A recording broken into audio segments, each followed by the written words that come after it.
Remember when you were little and you heard a scary noise in the house? You froze, didn't move, because if you moved, the monster will hear you and will come get you. I was 12 when my monster changed a little bit. At 12, we packed everything we had and moved from Ukraine to California with $5,000 in our pockets. As we moved, I started riding my bike to school. One day, on my way back home, I was riding my bike. It was sunny, warm, palm trees everywhere. As I turned into our street, something felt different. I saw 2 police cars right outside of our door. As I walked up, I remember this. There was fingerprints on the walls, windows, and doors. As I walked inside, everything we owned was on the floor. Our books, our clothes, our documents. Someone broke through our window and took every dollar we had. There was no plan B. I laid on the couch at night and I stared at the door, really being scared that my new monster will come back and hurt us. I heard my parents whisper in the kitchen. I heard my mom ask, how are we going to afford food the next day? So here's what we did. The next morning, my dad took a train to San Francisco. No English, no GPS, no iPhone, believe that. As he got into the city, he found someone who spoke our language and asked one question: what jobs are available?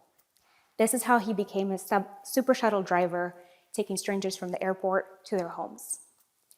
My mom called everyone we knew. The list was short.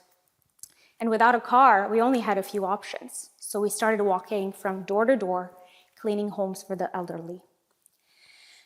As one day, I remember, we walked into this really stuffy apartment where the air doesn't move, and you kind of think, is the carpet brown or old?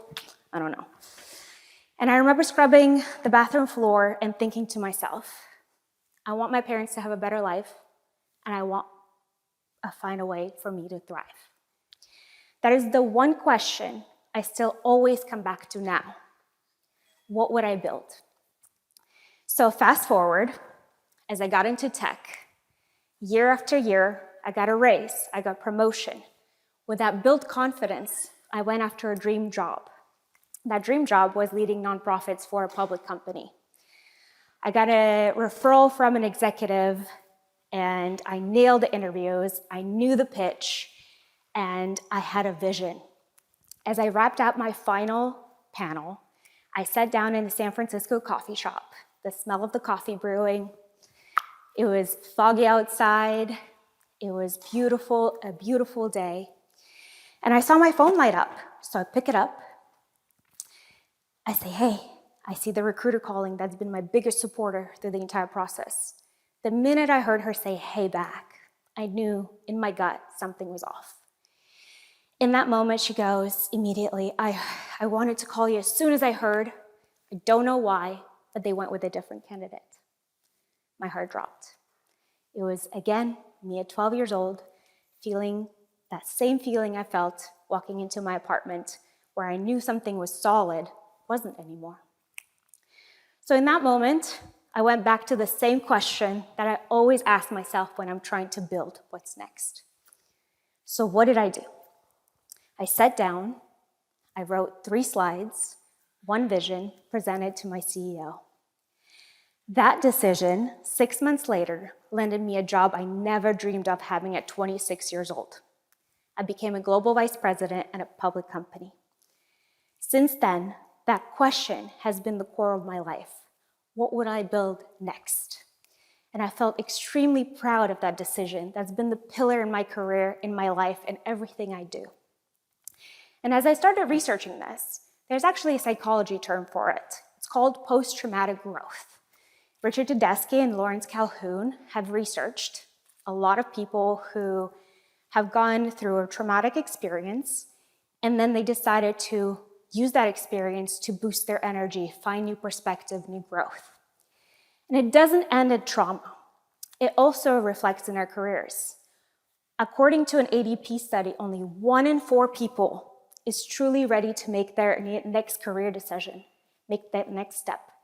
But what we know for sure is that the people who get opportunities are not the ones that are most prepared and ready. They're the ones that build and act anyway.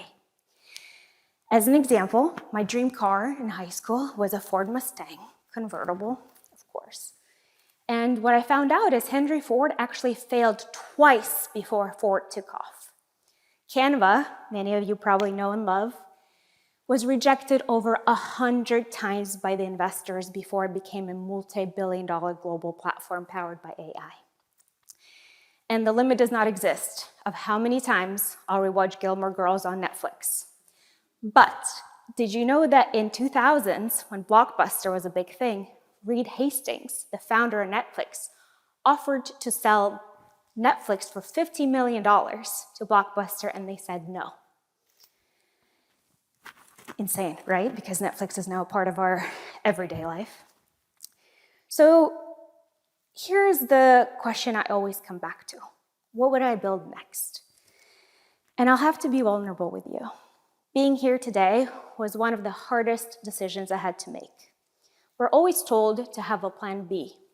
We're always told to think of what can we fall back on. But some of the most pivotal moments in our lives and the biggest decisions we make in our lives are only grandiose in hindsight. And here's something that really reminded me of that. A week ago, my husband and I bought our first house. We were moving during the holidays. My parents were in town, and I am 7 months pregnant. It's an extreme sport in itself. On New Year's Eve, my parents insisted on having fireworks. So at 11:55, my dad and my husband lit up the fireworks. It felt like a full circle moment. It lit up red, green, and gold. We played ABBA, as you do, singing Happy New Year. It was blasting on the speaker. We popped a bottle of champagne. It felt like it was this is it moment again. An hour later, my pregnancy nose smelled fire. So I followed that smell.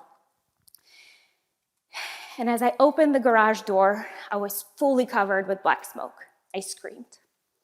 That was the moment that everything got stripped down from me. I couldn't imagine functioning. And I went back to the same question I always ask myself in those pivotal moments in my life. What will I build next? So I've decided to be here anyway, because my dream is to inspire one of you and you. And I only have one question for you. If you knew you couldn't fail, what will you build next? Thank you.